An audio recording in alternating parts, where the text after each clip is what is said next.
গুলিস্তানের যে মূল যেই সড়ক, সেই সড়কে আপনার মানে এমন কোনো আপনার পণ্য নেই যে এখানে পাওয়া যায় না।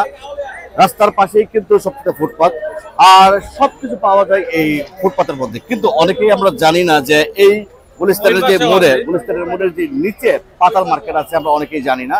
একটা সময় ছিল স্বাধীনের আগে এখানে আপনার ছিল আপনার রেল স্টেশন ছিল, ফুলবাড়িয়া রেল স্টেশন বলা হতো, এটা স্বাধীনের আরো অনেক আগে। কিন্তু এখন অনেকেই হয়তো জানে না। এই গুলিস্তান সবচেয়ে ব্যস্তময় একটি সড়ক। উপরে দেখেন যে জ্যাম এবং এই সমস্ত ফুটপাতের মধ্যে যাবতীয় যত বিভিন্ন প্রকারের যে কাপড় বা বিভিন্ন সামগ্রী যে বিক্রি করে, এর ঠিক নিচেই যে আপনার একটা পাতাল মার্কেট আছে, এটা আমরা অনেকেই আপনারা জানি না।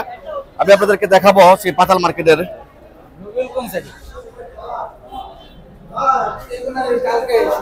আমরা বিশেষ করে দেশের বাইরে গেলে দেখা যায় যে পাতাল মার্কেট গুলো, ব্যস্ত সড়কের মধ্যে যে পাতাল মার্কেট গুলো থাকে।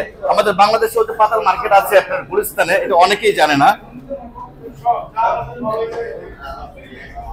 দেখুন, উপর থেকে নিচে যখন আসলাম, নিচে কিন্তু সুন্দর একটি পরিবেশ।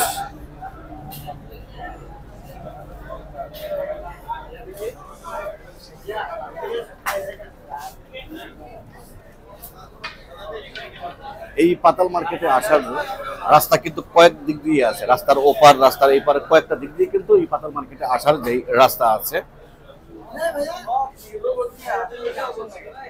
আপনারা দেখছেন যে পাতাল মার্কেটে যে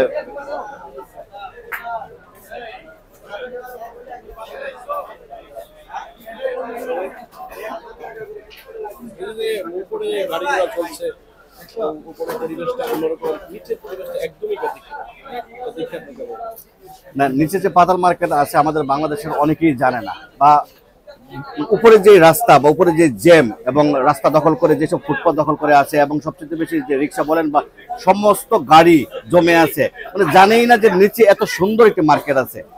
মোবাইল মার্কেট বলেন বা অন্য সামগ্রী বলেন, মানে নিচের পরিবেশটা অত্যন্ত চমৎকার। অনেকেই হয়তো জানলেও অনেকে আছে যে ভয়ে নিচে ঢুকে না, যে নিচে ঢুকবো কিনা কি হয়, কারণ বাংলাদেশ তো আমাদের দেশের বাইরে যে দেশগুলো, মানে দেশের বাইরে এমন পাতাল মার্কেট সবচেয়ে সুন্দর সুশৃঙ্খল, ঠিক সেই মানেরই কিন্তু আমাদের এই পাতাল মার্কেট গুলো, নিরাপত্তার দিক দিয়ে বলেন এবং আলোকসজ্জা এবং জাঁকজমকপূর্ণ এই মার্কেট গুলো।